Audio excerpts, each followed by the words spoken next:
ערב טוב. מת על ראפ, אני מת על ראפ. אתם אוהבים ראפ? אני אוהב את הראפ אבל האמיתי. אתם יודעים שאתה מדה פאק, יש את הניגס מניו יורק. נכון, ראפ אמיתי, שאתה מדה פאק. יש את הראפ המסריח הזה של ישראל. נכון, זה נהיה מגפה. כל פעם שאתה פותח, אתה מעביר לערוץ 24, יש לך איזה קליפ של איזה בן 13, חננה עם חדשקונים, נכון? ששם לך איזה מכנס באגי, משחק אותה גנגסטר, זה תמיד כאילו, כן, אני יכול, אני מסוכן, אני בת ים. תגיעי לי בקטן, אתה ילד בן 13, הלכת לשיעורי בית. נכון, ותמיד הם מביאים לפזמון הזה זמן מזרחי, כן, הוא מסוכן. מה אתה רוצה?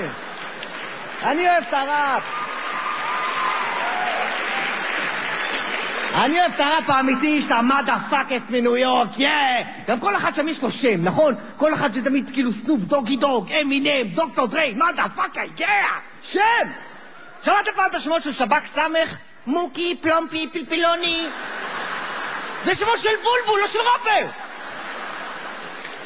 והכי מעצבן זה סבלימינל, סבלימינל והצל, נכון? עכשיו משפחה, משפחת האק, הם מתרחבים, עכשיו מעצבנים, ראיתם פעם הופעה שלהם, אולי כאילו, סבלימינל זה לא הופעה עם גורמטים, עם זה, כובעים, נכון? כאילו, הרגע הוא רצח איזה 17 חבר'ה סתם כי אמרו לו בוקר טוב, נכון?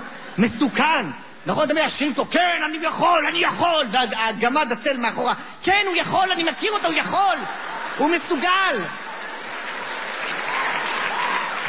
עכשיו הוא מסתובב, הצל הזה, כן? שחק אותה גם, מסתובב לך עם שומרי ראש, כאילו מי יתנקש בך? משה דת, מי מחפש אותך? מי אתה בכלל? לא נורמלי, גם הקטע הזה כאילו, אתם יודעים, בחיים לא תראו את אמינם עושה פרסומת, בחיים אולי לאקדח, לטנק, אולי. רק אצלנו אתה רואה את הקליפ של סבלימינל, אני יכול, כן, עם ישראל, טנקים, נסוקים, פיסות דמיניליסט, פרסומות, שוקו קרלו, זה טעים, לה. זה הגמד מאחורה, כן, עם באפלה, תנסו עם באפלה, אתה טועה ואין, מהיר, נורא טעים. איך הביתה?